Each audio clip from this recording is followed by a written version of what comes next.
तीनों गुणों का प्रभाव है, क्योंकि सतगुण विष्णु जी के प्रभाव से हमारा एक दूसरे में मोह है, तो ये जीव के बस का नहीं। इसके लिए ये एंटीबायोटिक खानी पड़ेंगी। जैसे ये नशा हो गया हमारे इंजेक्शन का, या भांग पी ली उसका, तो एंटीबायोटिक दवाई खा के वो नशा उतर जाता है। तो ये प्रवचन जो परमात्मा की वाणी और ये ज्ञान है, ये एंटीबायोटिक है। आपकी इनमें ममता नहीं बनेगी, क्योंकि आप ज्ञान से परिचित हो जाओगे। जब तक हमें ज्ञान नहीं होता तो हमारी वृत्ति एक जीव जैसी होती है, और जब ज्ञान हो जाता है तो हम भक्त बन जाते हैं। और भक्त वो होता है जो दूसरे के धन पर कब्जा ना करे, दूसरे की वस्तु पर कब्जा ना करे।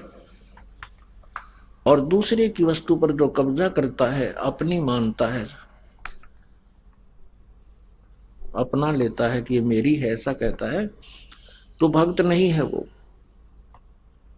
तो लालची आदमी है।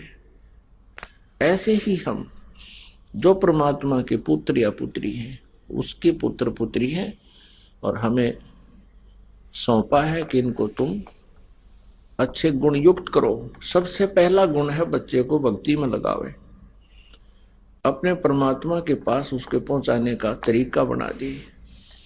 तो सबसे पहला काम ये है। अब जैसे किसी का पुत्र की मृत्यु होगी और सारा परिवार बहुत बुरा हाल हो जाता है, रोता है, हाय मेरा बेटा मर गया, मेरा बेटा मर गया। तो कर लिया ना हमने कब्जा, परमात्मा की वस्तु को हमने अपना कब्जा कर लिया, अपना मान लिया, वो मेरा है। मान लीजिए वो 20 वर्ष का होकर मृत्यु को प्राप्त होता है। 20 वर्ष पहले कहां था वो? आपका कैसे हो गया? आपने एक कमीज पहना दिया तो आपका हो गया। हम बेईमान बन गए। हमने एक शरीर रूपी वस्त्र पहनाया उसको, और वो भी परमात्मा के दिए हुए मटेरियल से, और फिर हम अपना मान कर उसके लिए हाहाकार मचाते हैं। देखो, कोई भी चीज है, वस्तु है, जैसे बच्चे की मृत्यु होगी, याद तो आएगा, उसकी याद सताएगी, लेकिन ये अवश्य याद रखना कि वो आपका नहीं था। फिर इस ममता से, इस मोह के कारण जो उत्पन्न होगा कष्ट, वो हल्का हो जाएगा। तो इस प्रकार हमने परमात्मा के इस ज्ञान को आधार बनाना है। तो क्या बताते हैं कि झूठे सुख को सुख है, ये मान रहा मनमोद, और सकल चबीना काल का, यो कुछ मुख में कुछ गोद। अब जैसे प्रसंग चल रहा है कि पहले ज्यादा पुत्र को महत्व देते थे कि अभी पुत्र बिना गति ना हो। यह भी कोई बात हुई?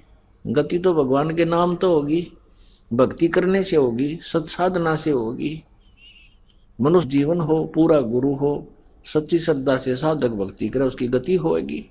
पिंड बनाते हैं श्राद्ध करवाने से, है किधर पिंड दान करने से, श्राद्ध करने से, या किधर गंगा में अस्थि जल प्रवाह कराने से, ये गति नहीं है।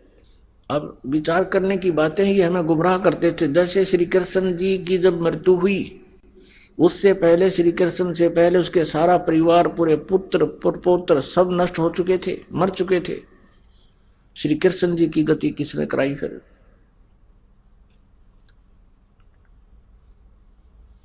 पुण्यात्माओं, राजा दशरथ श्री रामचंद्र जी के पिता थे। दशरथ जी की मृत्यु हुई तब रामचंद्र जी वनवास के लिए निकल चुके थे। और विशेष खासकर ये कहते हैं कि ज्येष्ठ पुत्र से ही गति हो। वो ज्येष्ठ पुत्र जंगल में, बताओ उसकी गति कैसे हुई? फिर ये मूर्ख बनाते हैं कि रामचंद्र जी ने और सीता जी ने वहां श्राद्ध निकाले दशरथ जी के, और वहां पर कहते हैं उनके सभी पूर्वज खड़े दिखाई दिए वहां श्राद्ध में खाना खाने के लिए आए।